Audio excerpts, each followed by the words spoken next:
Shalom Bapak Ibu, Saudara yang dikasih Tuhan. Bertemu kembali dengan saya, Pendeta Stefanus Gunawan Agustinus, Gembala Sidang dari Gereja Bethel Tabernakel, Kota Mojokerto. Saya mengucapkan selamat datang untuk banyak teman-teman baru. Ya, saya mendapatkan banyak teman baru sejak memulai ini pelajaran di YouTube. Dan kami berharap saudara teman-teman baru ini semuanya boleh diberkati oleh Tuhan lewat kebenaran-kebenaran yang saya sampaikan. Saudara boleh bertumbuh dalam iman percaya saudara akan Tuhan, bertumbuh dalam pengenalan saudara akan Tuhan dan kebenaran firman-Nya. Nah, Bapak Ibu Saudara kasih Tuhan, sebelum kita masuk lebih jauh dalam renungan hari ini, mari kita akan berdoa bersama-sama lebih dulu. Terima kasih Tuhan, kami mengucap syukur kepadamu. Kiranya urapan-Mu menyertai kami Tuhan, agar benar-benar nantinya kami dapat menjadi pendengar dan pelaku-pelaku firman-Mu. Berikan kami telinga hati, telinga rohani yang baik ya Tuhan. Tapi lebih daripada telinga rohani kami, berikan kami kemampuan juga nantinya menjadi pelaku firman. Kiranya Tuhan mengurapi dan menyertai baik hamba-Mu yang akan memberitakan firman maupun jemaat-jemaat anak-anak-Mu yang mendengarkan firman. Biarlah kami semua diberkati oleh Tuhan lewat kebenaran firman. Terima kasih Tuhan. Dalam nama Tuhan Yesus Kristus kami serahkan doa kami ke dalam tangan-Mu. Yang percaya bersama saya katakan amin. Puji Tuhan. Bapak Ibu sidang jemaat yang dikasih Tuhan, tadi pada waktu saya mengerjakan sesuatu sambil mendengarkan Alkitab audio. Jadi saya seringkali begitu ya, selain saya membaca Alkitab sendiri, ketika saya mengerjakan yang lain, biasanya saya usahakan Alkitab audio lah, lagu rohani atau khotbah-khotbah itu tetap nyala, supaya setidaknya saya dengar sedikit-sedikit. Saya berharap tidak sia-sia sambil bekerja sambil bisa dengar firman gitu ya, atau dengar lagu rohani. Itu aja sih, simpel saja saya. Nah, pada waktu tadi saya mendengarkan Alkitab audio sambil mengerjakan sesuatu, tiba-tiba Tuhan tuh bicara pada saya lewat ayat yang disampaikan dalam Alkitab audio itu. Jadi Alkitab audio itu bagi saudara yang tidak tahu, saudara bisa cari di internet ya, atau di aplikasi handphone. Ada Alkitab audio. Di situ ketika saudara klik, ada orang yang membacakan gitu kira-kira ya, lewat komputer atau apa itu, suara yang membacakan ayat-ayat firman. Jadi misalnya saudara klik Markus pasal 1, dia akan bacakan Markus pasal 1 gitu. Matius pasal 1, dia akan bacakan Matius pasal 1 dari ayat pertama sampai ayat yang terakhir. Nah, saudara kasih Tuhan, pada waktu tadi saya mendengarkan itu, tiba-tiba ada sesuatu yang Tuhan bicara pada saya. Menjadi rema yang luar biasa dalam diri saya, memberkati saya, dan saya rindu saudara menerima berkat yang sama. Ayatnya di mana? Kita akan lihat dulu lebih dulu ayatnya di Markus 6 ayat 17 sampai ayat yang ke-20. Ini ayatnya. Markus 6 ayat 17 sampai 20. Ya. Baik, saya akan bacakan. Sebab memang Herodeslah yang menyuruh orang menangkap Yohanes dan membelenggunya di penjara berhubung dengan peristiwa Herodias, istri Filipus, saudaranya. Karena Herodes telah mengambilnya sebagai istri. Jadi Herodes ini mengambil istri saudaranya sendiri. Jadi saudaranya jadi apa? Adik atau kakak iparnya diambil jadi istrinya oleh Herodes ini. Tentu suatu tindakan yang sangat tidak terpuji ya. Ayat 18. Karena Yohanes pernah menegur Herodes, tidak halal engkau mengambil istri saudaramu. Ditegur oleh Yohanes Pembaptis. Karena itu Herodias, bukan Herodesnya ya, Herodias. Jadi yang tadi istri saudaranya Herodes, yang diambil oleh Herodes sebagai istri tadi, Herodias itu menaruh dendam pada Yohanes dan bermaksud untuk membunuh dia, tetapi tidak dapat. Sebab Herodes segan akan Yohanes, karena ia tahu bahwa Yohanes adalah orang yang benar dan suci. Jadi ia melindunginya. Tetapi apabila ia mendengarkan Yohanes, hatinya selalu terombang-ambing. Namun ia merasa senang juga mendengarkan dia. Nah, saudara tahu nggak ayat yang mana yang menjadi rema dalam hidup saya? Ayat 20. Ayat 20. Nanti yang mana saya akan bagikan kepada saudara. Nah, judul tema firman Tuhan hari ini adalah telinga rohani yang baik. Jadi telinga rohani yang baik, bukan telinga rohani yang bobok ya. Telinga rohani yang baik, tapi sia-sia. Perhatikan di sini ya. Perhatikan di sini. Jadi bukan telinga rohani yang tidak bisa dengar atau telinga rohani yang rusak, bukan. Telinga rohani yang baik, tetapi sia-sia. Coba kita ulang ayat 20. Sebab Herodes segan akan Yohanes, karena ia tahu bahwa Yohanes adalah orang yang benar dan suci. Jadi ia melindunginya. Tetapi apabila ia mendengarkan Yohanes, dia dengar Yohanes, hatinya selalu terombang-ambing. Namun ia merasa senang juga mendengarkan dia, yaitu mendengarkan Yohanes. Jadi perhatikan bahwa Herodes itu suka dengar Yohanes bicara. Dan setiap kali dia dengar Yohanes bicara, dikatakan hatinya terombang-ambing. Dia suka dengar firman yang disampaikan oleh Yohanes.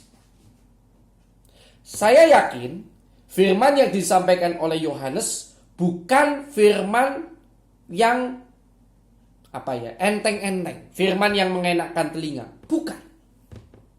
Kita tahu Yohanes Pembaptis adalah orang yang sangat tegas menyampaikan pertobatan. Bahkan kepada Herodes tadi pun, dia masuk penjara karena dia menegur Herodes, supaya tujuannya Herodes bertobat. Tetapi justru Herodias sakit hati. Kemudian Yohanes dimasukkan ke dalam penjara, tetapi di penjara masih dilindungi oleh Herodes, dan Herodes masih suka mendengarkan Yohanes bicara. Tapi setiap kali dengar, hatinya terombang-ambing. Jadi Herodes orang yang suka dengar firman yang keras. Tapi apakah Herodes menerima keselamatan? Apakah Herodes mengalami pertobatan? Tidak. Herodes tidak tercatat menerima keselamatan dalam nama Yesus. Dia juga tidak tercatat mengalami pertobatan. Sekalipun dia setiap kali suka mendengar perkataan firman yang disampaikan oleh Yohanes Pembaptis. Telinga rohani Herodes, saya katakan, adalah telinga rohani yang baik. Kalau saya katakan telinga rohani yang baik, berarti ada tidak Pak telinga rohani yang tidak baik atau bobrok? Ada. Saya beri contoh. 2 Timotius 4 ayat 2-4. Mari kita akan buka bersama-sama. Bagaimana telinga rohani yang bobrok itu? 2 Timotius pasal 4 ayat yang kedua sampai ayat yang keempat.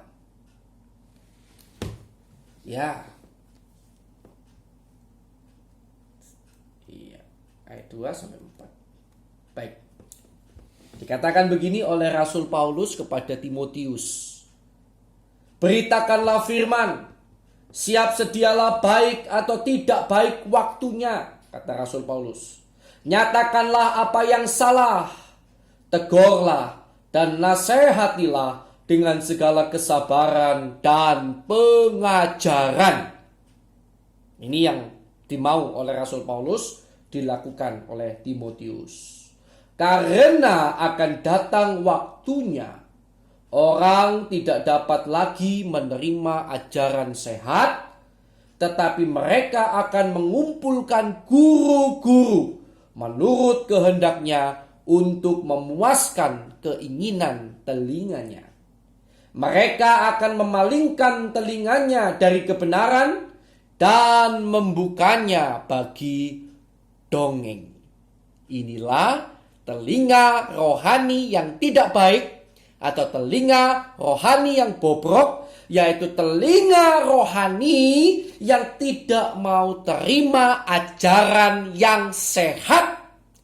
Tetapi ajaran-ajaran yang disukai adalah ajaran-ajaran yang menyenangkan telinga. Pak, pengajaran yang menyenangkan telinga itu bagaimana? Ya, kalau saudara bingung, saya akan berikan contoh di dalam Perjanjian Lama.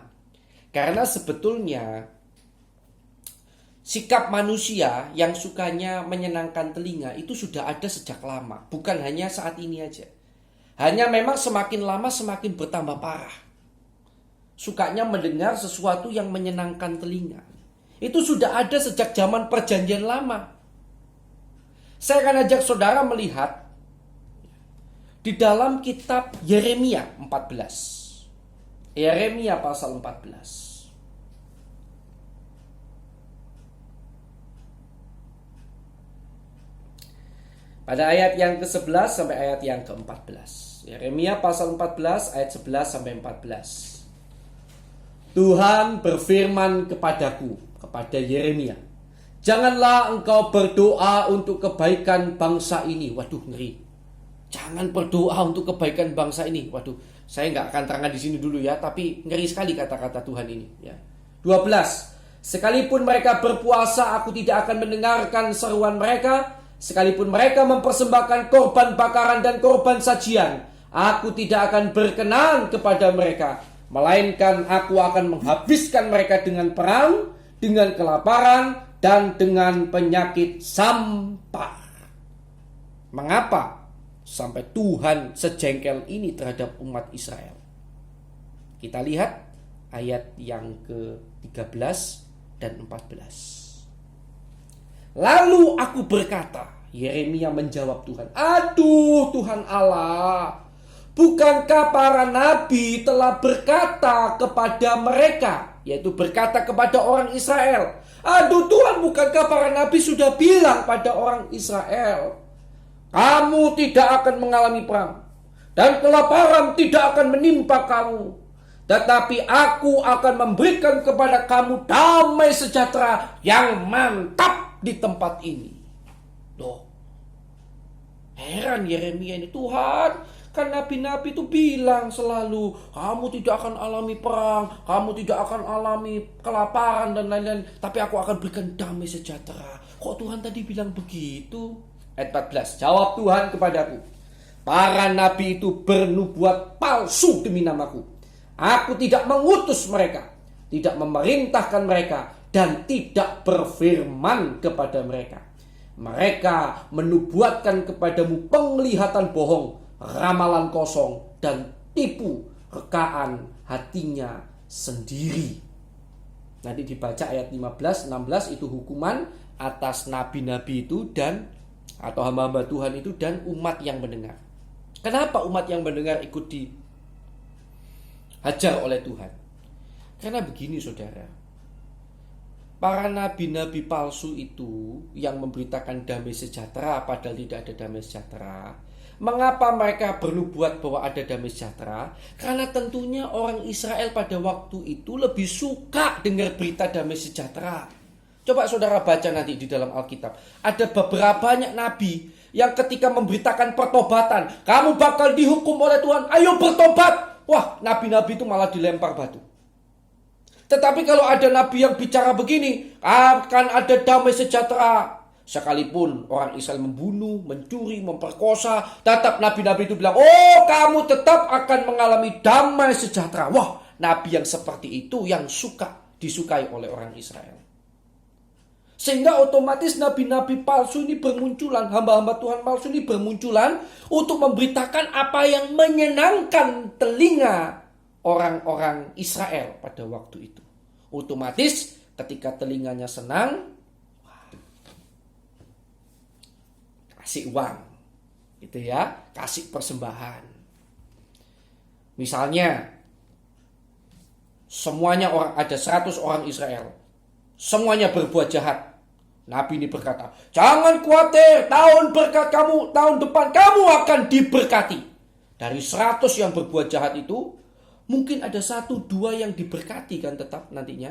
Bukan diberkati oleh Tuhan, mungkin bisa juga karena usaha mereka, ya, kejahatan mereka, atau iblis mungkin yang mendatangkan uang itu atas hidup mereka. Wah, kemudian otomatis mereka akan menjadi, wah betul nih nubuatan Nabi. Wah, nabinya lalu bangga. Tuh kan, sesuai kan seperti yang kuomongkan. Sehingga yang lain pikir kemudian, wah nggak apa-apa ya, kita berbuat jahat toh ya diberkati oleh Tuhan, toh ada damai sejahtera kok. Ya kan? Nabi itu sendiri yang bicara, nggak apa-apa, kita ini umat pilihan. Nah, yang seperti itulah, pemikiran yang sepicik itulah yang menyebabkan tumbuh berkembangnya para hamba-hamba Tuhan palsu ini, atau nabi-nabi palsu. Makanya Tuhan bukan hanya hukum hamba-hamba Tuhan yang memberitakan pengajaran yang palsu itu, yang mengenakkan telinga, tetapi juga umat Tuhan yang telinga rohaninya bobrok. Sukanya dengar yang enak-enak, sukanya dengar yang motivasi-motivasi, sukanya hanya dengar yang berkat-berkat. Bukannya nggak boleh. Tetapi jangan begini, jangan hanya saudara tujuannya ikut Tuhan mencari itu. Ketika dengar firman tentang pertobatan, ketika mendengar firman tentang mengungkapkan kesalahan, lalu kita merasa tidak suka mendengarnya. Aduh, itu telinga rohani yang bobrok itu seperti itu. Nggak suka dengar yang berat-berat. Aduh, udahlah nggak usah berat-berat. Nggak usah pendeta nyampaikan firman berat-berat, jelimet. Aduh, nggak usah, yang penting aku diberkati, amin. Waduh, itu telinga rohani bobrok. Suka dengar dongeng. Tadi kan 2 Timotius. Zaman sekarang itu juga saya lihat, saya nggak tahu benar enggak, semoga enggak. Ya, kadang-kadang itu hamba Tuhan itu kan nyampaikan firman banyak kesaksiannya, ceritanya benar atau tidak ada yang tahu. Tetapi kadang jemaat lebih suka mendengar cerita-cerita kesaksian hamba-hamba Tuhan itu lebih daripada Alkitab. Itu jadi masalah besar. Terkadang saya pernah mendengar kesaksiannya begitu lama, 45 menit gitu mungkin, atau 30 menit. Khotbahnya cuma 15 menit, isi firmannya cuma 15 menit. Yang banyak kesaksiannya. Tapi yang begitu-begitu itu yang laris, yang menyenangkan. Senang orang. Padahal pengajaran firmannya sedikit. Aduh. Semoga saudara bukan pada titik itu ya. Tapi juga, kalaupun saudara sudah bukan pada titik itu, telinga rohani saudara bukan telinga rohani yang bobrok. Tapi jangan lupa, telinga rohani yang seperti Herodes itu masih belum membuat sesuatu yang baik terjadi. Telinga rohani Herodes baik. Dia bukan suka terima firman yang begitu-begitu. Dia mau kembali kepada Alkitab. Dia bukan tipe orang yang mungkin hanya senang dengar kesaksian-kesaksian. Firman yang keras suka. Kalau zaman sekarang begitu mungkin ya. Jadi suka dengarnya kesaksian-kesaksian saja. Firmannya tidak terlalu suka. Bukan. Dia suka mendengar Yohanes bicara. Yohanes bicaranya penuh teguran. Dia suka. Dan hatinya terombang-ambing. Tetapi tidak dilakukan. Mengapa telinga rohani yang baik ini sia-sia? Karena tidak melakukan firman. Pada waktu saya dapat rema ini saudara, jantung saya itu rasanya kayak berdetak kencang. Nangis saya. Tuhan, jangan sampai saya jadi kayak Herodes. Saya suka dengar firman, tapi kemudian kalau saya nggak melakukan, aduh, buat apa? Jangan sampai saya hanya berhenti pada titik saya ini menjadi pendengar firman yang baik. Bukan itu titik akhir yang Tuhan mau. Titik akhir yang Tuhan mau adalah saudara menjadi pelaku firman yang baik. Sekali lagi, ada mungkin banyak di antara kita yang mirip Herodes, suka dengar firman yang keras, sudah rohaninya semakin dewasa, suka dengar firman, lebih suka dengar firman daripada kesaksian-kesaksian. Ya boleh kesaksian itu bukan nggak boleh, boleh itu menguatkan iman. Tapi bayangkan kalau kesaksian itu lebih suka, lebih diingat daripada firman. Ya, kalau kesaksian itu kemudian mengingatkan pada firman, nggak apa-apa. Tapi saudara mengerti ya maksud saya ya. Nah, saudara telinga rohani mungkin sudah baik, nggak suka yang seperti itu mungkin terlalu. Tetapi kalau tidak melakukan firman, ingat kita bisa jatuh pada posisinya Herodes. Dengar firman yang keras suka, hati tergetar, ingin bertobat, tapi kemudian berhenti.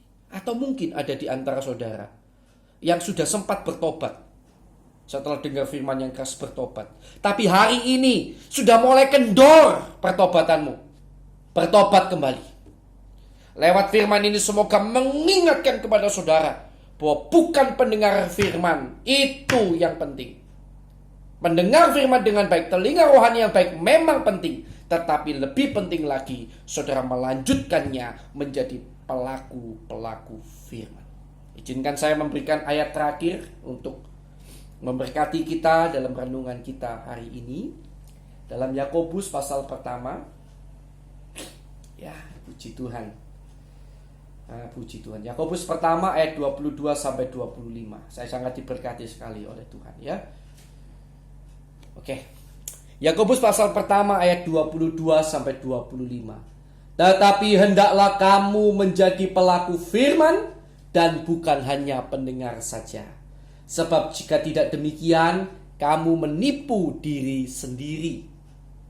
Sebab jika seorang hanya mendengar firman saja dan tidak melakukannya, ia adalah seumpama seorang yang sedang mengamat-amati mukanya yang sebenarnya di depan cermin. Baru saja ia memandang dirinya, ia sudah pergi atau ia segera lupa bagaimana rupanya. Tetapi barang siapa meneliti hukum yang sempurna, yaitu hukum yang memerdekakan orang, dan ia bertekun di dalamnya. Jadi bukan hanya mendengar untuk melupakannya, tetapi sungguh-sungguh melakukannya. Perhatikan kata firman Tuhan, ia akan berbahagia oleh perbuatannya. Di dunia ini apa yang saudara cari? Kebahagiaan, bukan? Izinkan saya berkata, miliki telinga rohani yang baik dan jadilah pelaku-pelaku firman. Puji Tuhan, puji Tuhan. Kiranya Tuhan memberkati saudara sebagaimana Tuhan sudah memberkati saya dengan renungan firman Tuhan hari ini.